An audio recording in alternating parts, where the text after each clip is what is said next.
നമസ്തേ കൂട്ടുകാരെ. ശ്രീ മനു പ്രതാപ് എഴുതിയ പുരാണകഥ മണ്ഡോദരി നമുക്കൊന്ന് കേട്ടു നോക്കിയാലോ. അസുരന്മാരുടെ ശില്പിയായിരുന്നു മയൻ. മയൻ്റെ വളർത്തുമകളാണ് മണ്ഡോദരി. ഒരിക്കൽ മയൻ കാട്ടിൽ തപസ് ചെയ്യുമ്പോഴാണ് ഒരു കുഞ്ഞിൻ്റെ കരച്ചിൽ കേട്ടത്. ഒരു പൊട്ടക്കിണറ്റിൽ നിന്നായിരുന്നു കരച്ചിൽ കേട്ടത്. മയൻ ഓടി കരച്ചിൽ കേട്ട ദിക്കിലേക്കെത്തി. കിണറ്റിൽ ഒരു പെൺകുഞ്ഞ്. മയൻ കുഞ്ഞിനെ എടുത്ത് വീട്ടിലെത്തി. പെൺമക്കളില്ലാതിരുന്ന മയനും ഭാര്യ ഹേമയ്ക്കും കുഞ്ഞിനെ കിട്ടിയതോടെ വലിയ സന്തോഷമായി. നോക്കൂ, കുഞ്ഞുങ്ങളില്ലാതിരുന്ന നമുക്ക് ഈശ്വരൻ അനുഗ്രഹിച്ചു നൽകിയ മുത്താണ് ഈ കുഞ്ഞ്. ഇവളെ നമുക്ക് പൊന്നുപോലെ വളർത്തണം, ഹേമ പറഞ്ഞു. അതെ, എല്ലാം നിന്റെ പ്രാർത്ഥനയുടെ ഫലം തന്നെ, മയൻ കുഞ്ഞിനെ മാറോട് ചേർത്ത് പിടിച്ചു പറഞ്ഞു. ശില്പകലയിൽ അതുല്യനായിരുന്നു മയൻ. ദേവന്മാർക്കും അസുരന്മാർക്കും ഒരുപോലെ പ്രിയങ്കരൻ. ദേവലോകത്ത് വെച്ചു കണ്ട ഹേമ എന്ന അപ്സര സ്ത്രീയിൽ മയൻ പ്രേമവിവശനായി തീർന്നു. അതോടെ മയന് ഹേമയെ വിവാഹം കഴിക്കണമെന്ന് താല്പര്യമുണ്ടായി.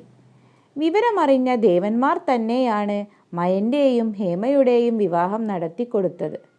പിന്നീട് മയൻ ഹേമ ദമ്പതികൾക്ക് 2 പുത്രന്മാരുണ്ടായി. എങ്കിലും ഒരു പെൺകുഞ്ഞിനു വേണ്ടി അവർ ആഗ്രഹിച്ചു. ആ ആഗ്രഹം സാധിക്കാനായിരുന്നു അദ്ദേഹം തപസ് ചെയ്തത്. അവർ തപസ് ചെയ്യുന്ന വനത്തിലെ പൊട്ടക്കിണറ്റിൽ ഒരു തവള മണ്ഡൂകമുണ്ടായിരുന്നു.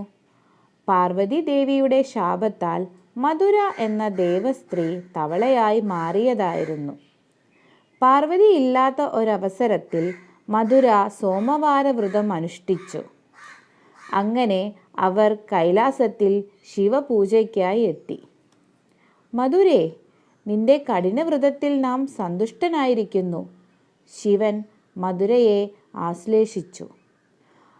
അതു കണ്ടുകൊണ്ടായിരുന്നു പാർവതീദേവിയുടെ വരവ്. അഹങ്കാരി, നമ്മെ അപമാനിച്ച നിന്നെ നാം ശപിക്കുന്നു. നീ പൊട്ടക്കിണറ്റിൽ വളരുന്ന മണ്ഡൂകമായി തീരട്ടെ. ശാപം ഫലിച്ചു. മാധുരി തവളയായി മാറി.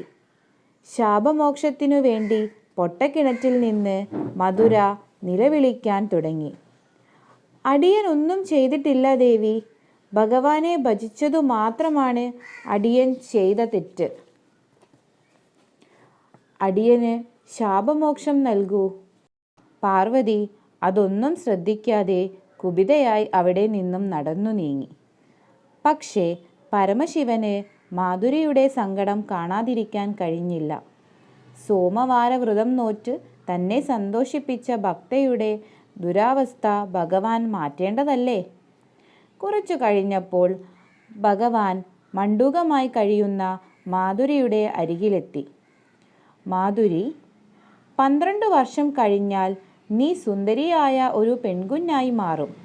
കൊട്ടാരത്തിൽ രാജകുമാരിയാകും.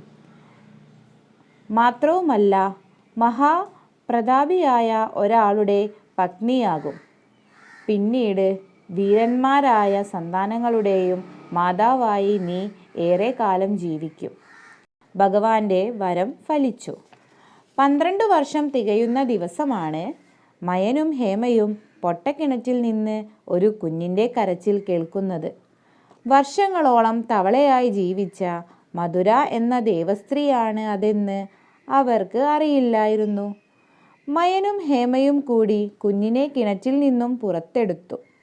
സുന്ദരിയായ ഒരു പെൺകുഞ്ഞ്. തങ്ങളുടെ തപസ്സിൻ്റെ ഫലമായി ലഭിച്ച ശിവപ്രസാദമായാണ് അവർ ആ കുഞ്ഞിനെ കണ്ടത്. മണ്ഡോദരി എന്ന് അവർ ആ കുഞ്ഞിന് പേര് നൽകി. മയൻ്റെ കൊട്ടാരത്തിൽ രാജകുമാരിയായി അവൾ വളർന്നു. വർഷങ്ങൾ കഴിഞ്ഞു. യൗവനയുക്തയായ സുന്ദരിയായി മണ്ഡോദരി മാറി.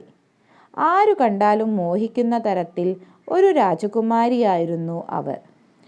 ഒരിക്കൽ ജൈത്രയാത്ര കഴിഞ്ഞു മടങ്ങുകയായിരുന്ന രാവണൻ മണ്ഡോദരിയെ കാണാനിടയായി. ഹോ, എത്ര സുന്ദരിയാണവൾ!